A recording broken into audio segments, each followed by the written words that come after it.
Alright, what's up y'all, LakerFan here. As you can about today's video, ranking every takeover in tiers on NBA 2K26. So, as you can see, we have 11 of them right here, with the new addition of Hydration Hero, and obviously a couple of revamped names of a couple, like Paint Surgeon, I believe was Interior Force in last year's game. But anyway, the point being, we have 3 finishing related ones, 2 shooting, 2 playmaking, 2 defense. Technically, one is a rim protector and rebounding takeover, and then Crasher, full-on rebound takeover, and then Hydration Hero.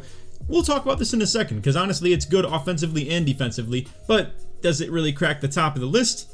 We'll have to see. Anyway, I hope y'all enjoyed the video. If you do, feel free to drop a like, some new turn on noties, all good stuff, and like always, try to 1,000 likes. Alright, so I want to first start us off with, in my opinion, pretty useless takeovers. So we have Paint Surgeon and Lethal Layup. These are going to be ones that I just don't think their playstyles are really condoned enough in this game to really see a lot of usefulness out of them. So again, with Paint Surgeon, we have things like more interior post scoring. It's going to be getting people beat on back downs, post spins, obviously, you know, having them fall for your pump fakes, stuff like that. I just think it's not good, truth be told. And post scoring in general is not that great in this game itself. Then same goes for the floaters and stuff. I really will say it does feel like this new patch kind of hit floaters in an unintentional way. Seems to me like floaters are a little bit more broken than they used to be. I don't know. I haven't really used it too much in my playstyle, to be fair, but I have seen a lot of discourse on Twitter and stuff that has really led me to believe that it's a little bit broken. And in general, let's be real, floaters, layups, contested layups, they're just not the most efficient shots to be taken in the first place. And to have a whole takeover surrounded by it, I feel like this needs to be blended into a different takeover in order to see it like kind of utilized more. So that's just my personal take. I think if you want to be real, it maybe could be something that would be good to pair with Blur maybe, but I don't know. We'll talk about it later. I just want to essentially say that in this video, it's going to be me coping for a couple of things, finding a little bit more combination, and that's what they did for a lot of things. So like they took things like Sharp Take and Shot Creator Take and combined them into Sharpshooter, and I think that was a good addition. They took things like, you know, Rim Guardian, taking See the Future and Rim Protector Takeover, and making that even more useful or a little bit more valid to run, because you wouldn't run either of the two without each other, but now that they're paired together, it becomes a little bit more usable. Same thing could be said for something like Lethal Layup. I think it might need to be paired into another secondary ability, or I don't know, some witty little different adjustment in addition to the game in order to find it to be more useful. But currently, as it stands, these two are both terrible takeovers that really shouldn't be ever ran, if you ask me, unless you're someone that's truly on the ones court specializing in something like this, because every other takeover that you get is maybe more affiliated with team ball, like Rim Guardian or let's say Dishmaster or something like that. So, moving along to the C tier, we have Blur, Glue, and Rim Guardian. These are where it's still mediocre takeovers, if you ask me, but where they start to see a little bit more utility and usefulness. So, Blur obviously has been completely nerfed in terms of its meter dunk capability. It's where it was misplaced in the first place, and it had the poster machine takeover ability. So, if you're a little bit new to the whole concept of this, Blur at one point in time had the blow-by ability that comes with Blur, where you're supposed to be able to get by defenders a lot easier, but also had poster machines meter dunk size capability increase. So they have now remapped that, where the clear rightful owner of that in poster machine has now returned it back to where it's supposed to be, and Blur is now just essentially for blow-bys, and people think more ankle breakers. I'm not so sure that's the case in my personal opinion, but to be fair, I've never used Blur myself. It's just more, I'm not sure that's people believing in it. I think it's a little bit more placebo is kind of what I'm saying. But anyway, it's still okay with the blow-by ability. It's not necessarily something that ever should be ran still, but I don't know, for very key, you know, specific cases where someone wants it, you could still somewhat say it's okay. But I'm not really coping for any of these C tiers myself personally. Rim Guardian somewhat, but we'll talk about that in a second. Anyway, for Glue, this is going to be able to get you more body ups, more wall ups, and stuff like that. Now, it does say that you can get more on-ball steals. Let's be real, that doesn't exist in this game. Pluck steals, not a thing. Bump steals, I'm not really a big agreeer, if you will, that like steal rating or Glue takeover itself are really going to get you more bump steals. I am a big disbeliever in that personally. So all I really think this is good for is getting more body ups on ball and getting more passing lanes. Now that's still a decent takeover, all things considered. Now I still don't think it belongs much higher, because I think you will see in the next tier that we have a lot of better lockdown takeovers, or at least one in particular that I can relate to, that we'll talk about in just a second. But anyway, for Rim Guardian, this is a decent takeover. Once again, I mean, it's C tier, it's what it's meant to be, is decent, but Rim Guardian is going to be able to let you see where the ball is going to go when a shot goes up, and that is a decently valuable thing, not to mention that it still gives you the Rim Protector takeover as well, enhancing your shot blocking ability. And if you are someone that's on one of those 99 block lockdown builds, like a 6'9 all the way up to a 6'11 with the 99 block, it's a decent takeover. It's not something that you're going to regret running. It's just that for a lot of lockdowns out there, as the same thing we were just talking about with Glue and Rim Guardian, just go ahead and, reveal this and rip the band-aid off.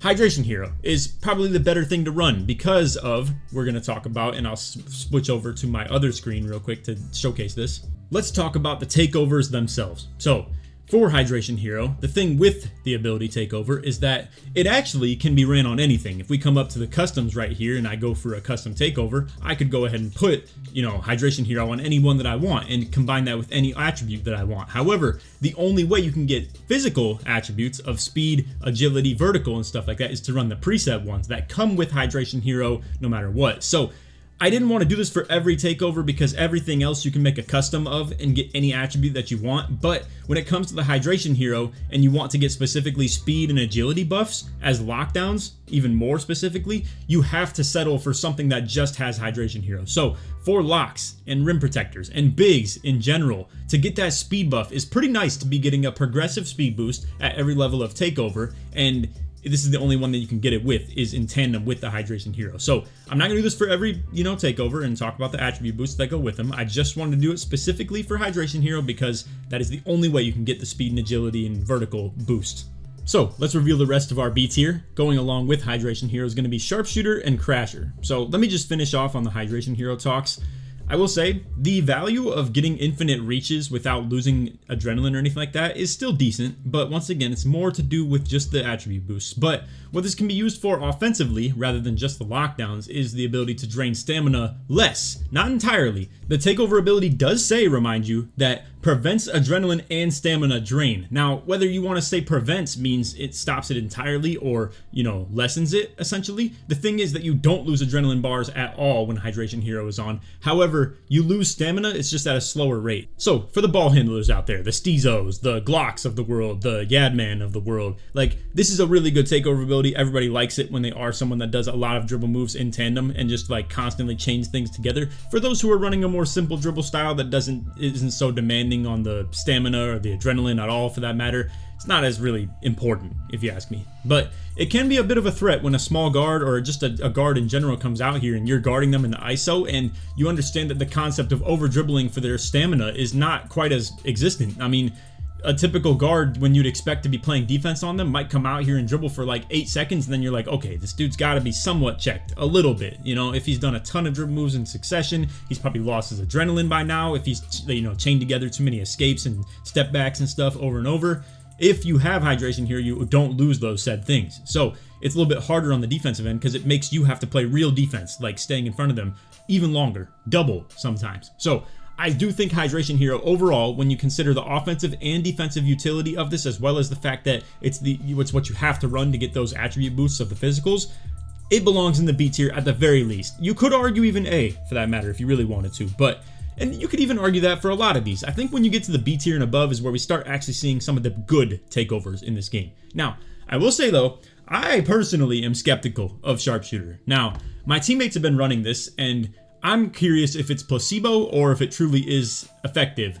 But when I ran a little bit of a test on this myself, let me go ahead and show you guys real quick. I know I'm doing a little bit of side tangent on these videos, a lot more than I normally would. Normally I just kind of sit on the screen and yap to you guys and talk about my personal opinions of these, but I want to show you some video proof. Granted, it's only a couple of shots, but I want to show you me turning my shot meter on and going into Street Kings and shooting with Sharpshooter Takeover on, not having any attribute boosts related to it, and just show you a shot with Takeover and a shot without Takeover active with Sharp on. Alright, so I just want to compare two shot meters with you. This is going to be the shot without Takeover on, and as you're going to see, it's going to be me with just taking an open shot. These are both going to be opens. You're going to see them in the feedback, and as you can see, the shot meter right here, not looking considerably huge, but it's obviously, timeable, and once again, open timing and double green on the meters. Now, if we skip over to the shot that I took that ended the game right here with the Sharp Take active, and remind you, I have pure speed with ball Takeover. Let me see if I can get some proof of that real quick just to show you. Yeah, okay, boom. So as you can see, speed with ball plus 15 right there. So no three-pointer is being boosted right here at all. So let's get back over to the offensive possession right here where I had the Sharp Take active, and as you can see, there is the shot meter. Not considerably bigger, if you ask me. If you want to still weigh in all the factors that you still get with Sharp Take, like the ability to get open off ball, the shot success off of ankle breakers, stuff like that. Whether it's the ability to fade, hypothetically, even though your meter doesn't look bigger, technically. I don't know, it's up to you. It might be a little bit of placebo though. Long story short, I'm not fully going with my gut on this because I didn't put a ton of testing into it, so I don't want to discredit the type of, credibility that I think my teammates would still provide with the fact that they do a lot more shooting off of like the dribble, off fades, stuff like that, using the sharpshooter takeover in general. But at the end of the day, if you don't run your shot meter, you don't know for a fact that it's actually boosting your shot window. You might just be getting a little bit of a placebo effect, as I've already mentioned a couple of times in this video. So unless you have the factual info of running your shot meter, I don't think you really can see whether sharpshooter is helping you or not. So like I said, there's a multitude of things that this takeover says it helps you with. I don't want to completely discredit it. If I was completely going with my gut, I would say that this takeover probably belongs in the C tier and throw it down there, but it seems a little bit alarming to viewers who might think that that's BS. So call it a little bit of just being sheepish, of like not wanting to irritate viewers too much, of putting their favorite takeover somewhere in like a lower tier than what they think it deserves. But I might personally put this in the C tier, like I said, off just a couple of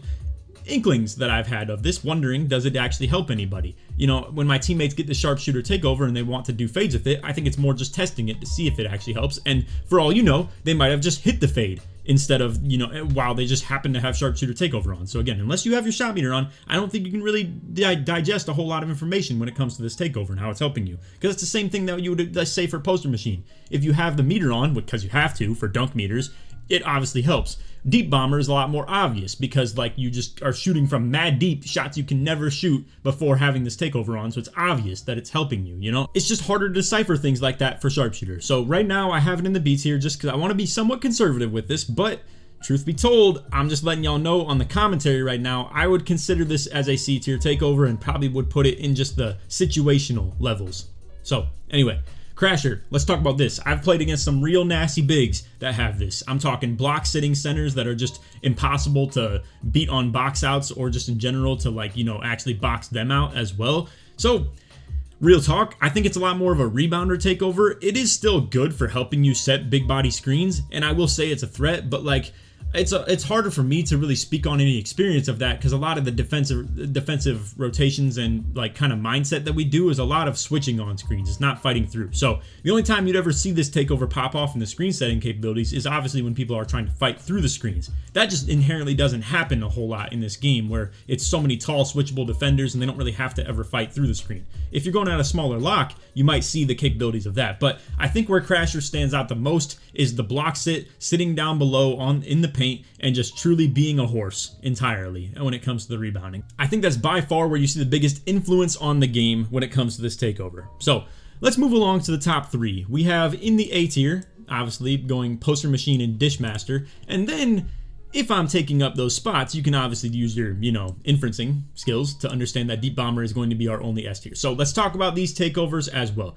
Dishmaster, low-key, underrated, extremely underrated takeover. Now, again, this is a little bit of placebo talk because once again, I'm someone that's run Dishmaster myself and I can go based off my teammates' feedback. At the end of the day, if my teammate times a shot really well, he's going to probably make it without the Dishmaster takeover anyway. But I will say, I've seen a lot of times where they think that they've completely mistimed the shot and off of Dishmaster, it just becomes easy, super easy to make. Same goes for when I pass to teammates and then they try and fade. Seems as if the meter is like, more hittable. But once again, I probably just need more teammates that might be down to like low key run some casual stuff, turn their shot meter on and see what it looks like when you run Dishmaster, and actually shoot the ball off a pass versus when you don't. But what I will say is a positive influence of talking about this, yet I don't have the clips to justify it, but I can tell you firsthand experience. When I've passed to Dre or Salt, who have, let's say, around 75 driving dunk to 80 driving dunk, and they go for a dunk meter,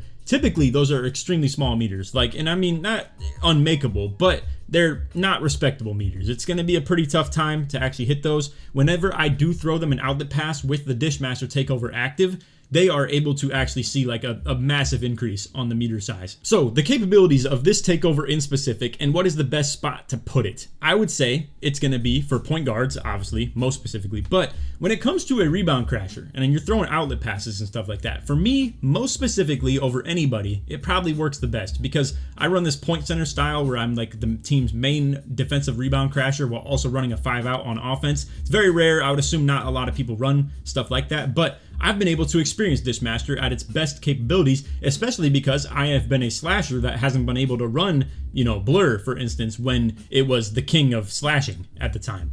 I'm obviously able to run Poster Machine now, which we'll talk about in just a second, but obviously, like I said, I was a little bit lost on takeovers before the Poster Machine fix got put in. I was essentially just, defaulting to running Dishmaster, and I found a lot of use out of this. Like I said, crashing boards, throwing outlet passes, being in the 5-out, having reliable shooting off the hashes and stuff. I really do think this is a respectable takeover. I will say it's the bottom A tier. It's definitely closer to B than it is S by all means. It's not like if I had to push it one way or the other, I'd definitely push it down rather than up is pretty much what I'm getting at. Poster Machine, I think, belongs straight in A tier entirely. I wouldn't consider moving it down. I wouldn't consider moving it up. It's not nearly like Blur pre-patch. It's not just brain dead, easy meter dunks at all times, but it does increase the size of the meters entirely, like very consistently. And another thing to talk about with this is the ability to get contact dunks on lobs at an increasingly crazy rate, and the fact that you don't have to time them or press the button at all, which it's not the biggest deal if you're someone that's pretty decent with that type of stuff, but I don't know. I mean, it can bail you out sometimes, especially if you're not like a super crazy advanced player with the readiness of getting those different icons. Or also, let's have a real talk, PlayStation icons. It's rough out there. When I was at Community Day and trying to time lobs, it's tough. There's no colors on the face buttons of your controller and stuff when you get these lobs to pop up. So I think that's half the reason they did for casual modes go with just the square or X button, if you will, on Xbox. As far as timing lobs in the rec and park and stuff like that. But for Proving Grounds, Pro-Am, anything like that, it is still going to be all 4 face buttons, and it can help you at some times, especially for the PlayStation players, to not even have to time them, let alone press the right button. So what I do want to stress the fact of more, though, is that this helps a lot in the 5-out ISO or as a big man, as a pick and roller as well. If you're someone that wants to roll to the basket, disregard help defense entirely and just hold down on the stick and just be a freight train coming through on that roll on some Blake Griffin stuff or like Giannis off a screen, Poster Machine is it. I mean, it truly is the help defense beater of all time. Now, it's not amazing for trying to go straight at people's heads, getting poster dunks, if you will. It's more for negating those blinders, kind of late contest dunks, stuff like that. So it's not the most overpowered broken thing ever, but it's very good. And again, for pick and rollers, consider the fact that it helps you on your lobs as well. So all things considered, I do think it is much better than any of these B tier takeovers, but it just depends on your style, I suppose.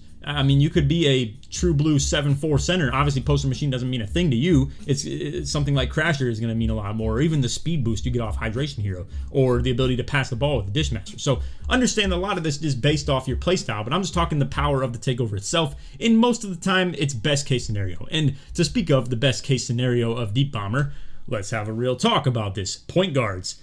I mean, comp Pro-Am PGs, stage point guards, elite 3v3 point guards, whatever the case may be. It's not as much of a 2v2 meta thing by any means, because obviously something like fading from MIDI is so much and far and above the 2v2 meta. It's kind of disgusting even still. I haven't considered playing it myself, to be real with y'all. But anyway, point being, Deep Bomber on 3s and 5s, where 3v3 where 3-pointers rule, 5v5 where spacing rules, and the ability to shoot from so far away truly does open you up a lot on 5s, whether that's an ISO 5-out or if it's an especially pick and roll. So Deep Bomber, I can't sit here and tell y'all that it's like so superior to the A tier takeovers. I was considering for a little bit keeping Deep Bomber in the A tier, and that still means it's a top tier takeover, but I did think it belonged just ever so slightly above these two right here, so I did want to still leave it in S tier. I don't know if this really makes sense to say, but I think it's very clearly the best takeover in the game. I just don't think it's by far. So I know typically those two things kind of get intertwined in the same topic, but you can understand what I'm saying. It is clearly the best takeover. It's just I don't think it's extremely superior to these two right here. But I think this is the big three, if you ask me, for a lot of the guards especially. For bigs, I think you still consider things like Poster Machine Crasher, Hydration Hero if you want a little bit more of speed boost. For locks, I still think it's Hydration Hero all day. And then again, for off-ball sharps, I'd like to think also still Hydration Hero, Sharpshooter. And then for the point guards of the world, I think this is by far the big three, and then even still mixed into the big stuff, Poster Machine Crasher. Rim Guardian, okay. I wouldn't really consider any of these like bottom 4 takeovers, in my opinion, of Blur, Glue, Lethal Layup, and Paint Surgeon. That's just my take on it. But anyway, that's my list. If you guys want to leave your feedback, feel free to. I'm not really opposed to hearing from you guys on stuff like this. If you want to leave your opinions on Sharpshooter Takeover, most specifically, I'd really appreciate that, because obviously it's a little bit limited in terms of information that we can get on that. So if you want to at least give your opinion on it, feel free to. But again, I will warn you guys in the comments, a lot of placebo can really be added to a lot of these takeovers. A lot of this stuff, whether it's like, oh, I run sharp and I'm banging when I have that on. I got Dishmaster and my teammates hit like crazy when I have this on. It's hard to really assess a lot of stuff like this. So it's all vibes based. This is just my vibes based kind of take on this and what I've seen from my teammates and our interactions in the runs. If you want to leave yours, feel free to as well. Some of this is still trying to be based in fact, but a lot of it is just me giving my personal opinion. So anyway, it's all video. If you enjoyed, feel free to drop a like, sub, new, turn on noties, all that good stuff. And like always, try to 1,000 likes. If you did make it all the way to the end of the video and you want to show support, you did. Put your favorite takeover in the comments, show support from all the way through. Or you could just put take if you want to just show support and don't really want to do all that thinking right there. So anyway, that's all. I appreciate you guys for watching. And like I said, feel free to leave some feedback in the comments as well. Other than that, take it easy, man. Peace.